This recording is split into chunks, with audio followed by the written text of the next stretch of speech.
You probably heard about these Swiss enchiladas, and they were the iconic dish of a place called Sanborns.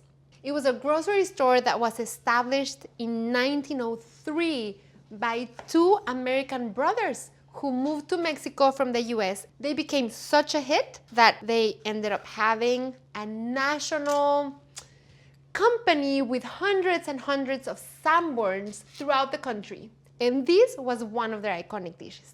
And my dad and I sometimes would sneak away, just him and I, to go to Sanborns. I would eat these enchiladas while he ate his molletes every single time. So I'm starting with 1.5 pounds of tomatillos, which I've quartered for easier blending. The way to make most sauces for enchiladas is to cook the ingredients and then puree them. But here, everything is gonna go in the blender raw, which makes it easier and faster and ends up being delicious as well. I'm gonna add 2 garlic cloves, 2 serrano chiles. I'm gonna add 1/4 cup of water and a teaspoon of salt. I'm gonna slice enough onion to give me 1/4 cup, 1.5 cups of cilantro,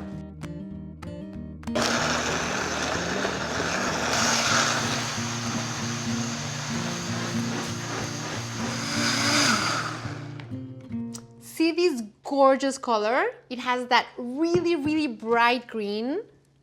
And the smell is really strong of cilantro and chile. If we had boiled or roasted the ingredients before, we would have a completely different flavor to begin with. Here, we added everything fresh, everything raw, so we get this brightness. So I have my saucepan and I have it set over medium-high heat. And I'm gonna add a couple tablespoons of vegetable oil. Ready, set, go.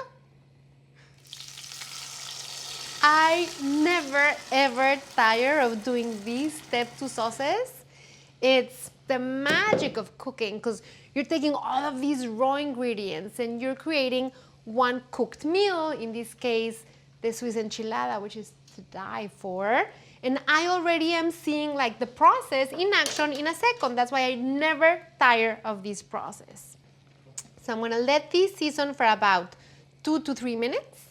And the smell already is so incredible. It's already taking me back. So the Swiss enchiladas are traditionally chicken enchiladas. So I made some chicken broth. So here I had 3 chicken breasts, bone in, skin on, because that's gonna give a lot of flavor. And then you cover it with water and you add your aromatics. And then you just bring that to a simmer and cook it for an hour. And now the great thing is that I have really moist, yummy chicken. And I also have really delicious, freshly made chicken broth. And this is what my sauce needs right now. The sauce has been simmering for like 4 to 5 minutes. Now I'm going to add a cup of this chicken broth, which is gonna give it another layer of subtle flavor. Many people confuse Mexican cooking with a lot of spices and a lot of strong spices, but really what defines Mexican cooking, in my view, is the subtle layering of different flavors. And now I'm gonna add a cup of Mexican crema. Adding the cream is one of the things that was innovating from those American guys who opened Sanborns, because Mexicans didn't used to add a lot of cream or cheese to dishes. And it is the adding the cream and the cheese that we're gonna add in a little bit that gave them the moniker Swiss. Let me taste the sauce to see if it needs anything. It is creamy, it is grassy, it's a little bit spicy, it tastes so fresh. And now I'm gonna start to build my Swiss enchiladas. So I already have my comal here and I'm preheating it over medium heat. And you wanna make sure that it is preheated, because if not, the tortillas will start sticking to the surface. I'm gonna add a couple of ladles of the sauce to the bottom of my baking dish, because I want the enchiladas to have flavor all over. You want to heat your tortillas before you fill them or you sauce them because you're making them resilient so that they can fold without breaking, and also because you're giving them another layer of flavor. Now, because I'm doing a baked enchilada that's gonna have the sauce soak and stay in there for a while, I'm not saucing my tortillas first. I'm filling them first with the chicken, and I always like to add a little bit of salt to my shredded chicken. And then I'm gonna fill the tortillas. I wanna make my enchilada taquitos very chubby. And then you just roll them and place them seam side down.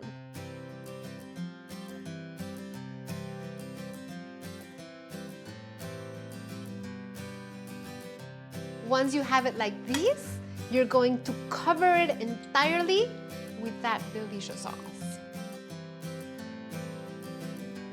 So, two Americans came to Mexico, opened up shop, and developed one of the most famous Mexican enchilada. How wild is that? Just another example of what collaboration between cultures and countries can do. I'm adding all of the sauce. And you know why I'm adding all of the sauce? Because the tortillas are soaking that sauce. So if I stop right there, by the time I cover it and put it in the oven, they will be dry. And I want my enchiladas always, always, always to be super saucy. Super saucy. And now to make them even creamier, I'm adding another cup of cream, a cup of Munster, and a cup of Oaxaca, both shredded. Put my enchiladas in the oven, which I have at 400 degrees, and they're gonna go in for just 15 minutes, just until they heat up again and the cheese melts all over the top. This is one gigantic casserole of the version that I used to eat at Sanborns, because they used to bring you the individual little casseroles with just 3 enchiladas.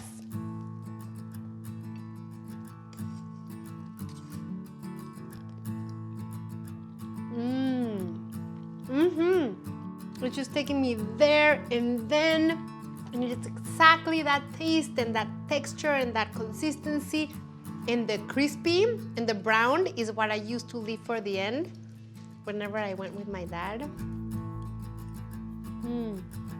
My heart is so satisfied. This is just bringing all those dinners at Sanborns right here in my home. And I'm not even in Mexico, but it feels like I'm there.